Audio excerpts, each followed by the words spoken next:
things that matter in life, the principal things in life. I know sex is a continuation of life. It's an essential thing. It's an essential creation, actually, of, the supreme being that we all adore, that must be there. Because, and I see her one day going in there with a little girl, a small little girl, who happened to be, I didn't know at that time, it was her daughter. Sat alongside me and she said she needed a good wash and a cleaning up. Lovely looking girl, grand girl. It was amazing the way things worked out. It's like as if it was a divine intervention or something. And I said, look, I have a couple of pairs of those white type shoes there. You know, the modern type white shoes that they all wear now, all the young people. And what size? You said 10. So I take 10. And I said, we're nearly the exact size. So they fitted her exactly the same as if they were made for her. The shirt, the shoes, and the pants. And she had an anorak. The anorak she had now was lovely, I'll admit that. The anorak was an anorak that she got from a fella. A fella gave her an anorak, I suppose, as a means of payment, probably, you know, for services rendered. Like she was a prostitute, there's no doubt about that. Because she came out of 3 orphanages. And I leave you here, for God's sake, I have no bath, I says. But the sink outside, you says, you can give yourself a good wash. But somehow or other, Nelly, did you see her face? Good God, you could see the sorrow and sadness in her eyes somehow or other. And she reminded me of my own mother, somehow or other. I was dancing in Gusta Gwent, dancing into the cruises.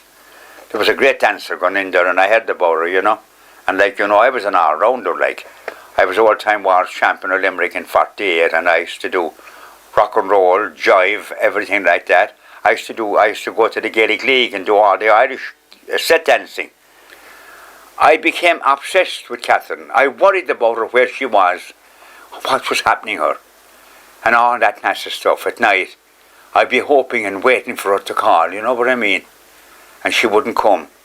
And I'd be raging, I said, God, is she all right? You know what I mean? So that she became like a daughter to me.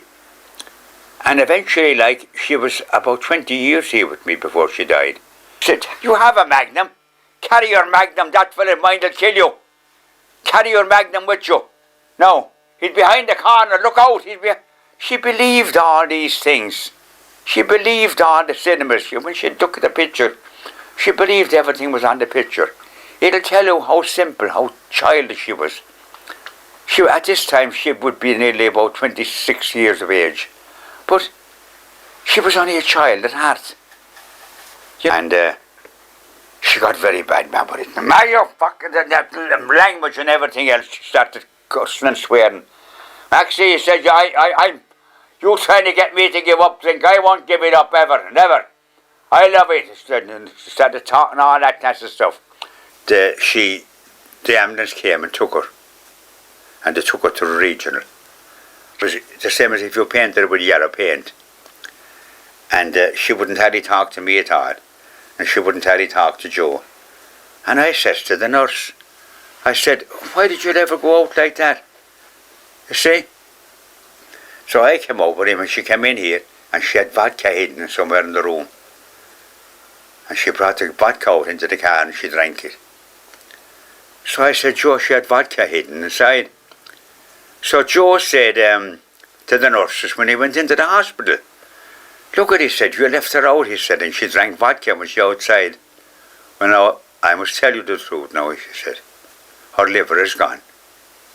What harm is it to see she drinking that sup of vodka? That's the last sup of vodka she'll drink, she says. We're only waiting for a place for her in the hospice. We came home anyhow. So I was here the following day and I got a phone call. And 'twas the superior outside. I gave him my address outside in the hospice. And she said to me, your friend is after dying. She said that to me, you know. Your friend is after dying. And I felt it awful. I did really. Because, you know, I loved her like a daughter. Really and truly, I did. And she said, you'll have to make arrangements now. Her own family are coming out. But her own family told me that I was have nothing to do with you. That you have no control. She has nothing to do with you at all whatsoever. She shouldn't be living in your house.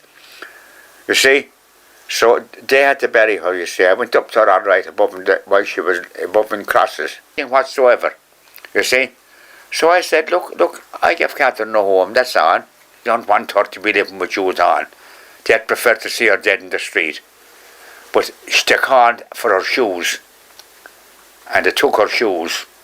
She had to wear her shoes. They lay you out now, like on your best regalia, don't they?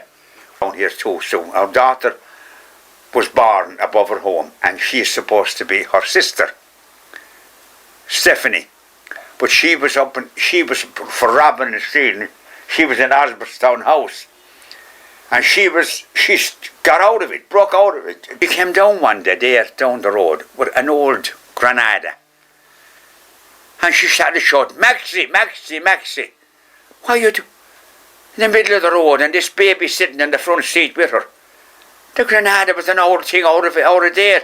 It wasn't even taxed to the shoulder end. Good God, I said, you'll get killed. Ha, she said, not at all, go away. I'd get the money still, you see. Because the shoes that she wore now, when she was laid out, do you know, the following day, didn't I find the shoes thrown above the corner, above the shoes were thrown. The shoes were still fairly good, you know. And I said, why didn't I take advantage?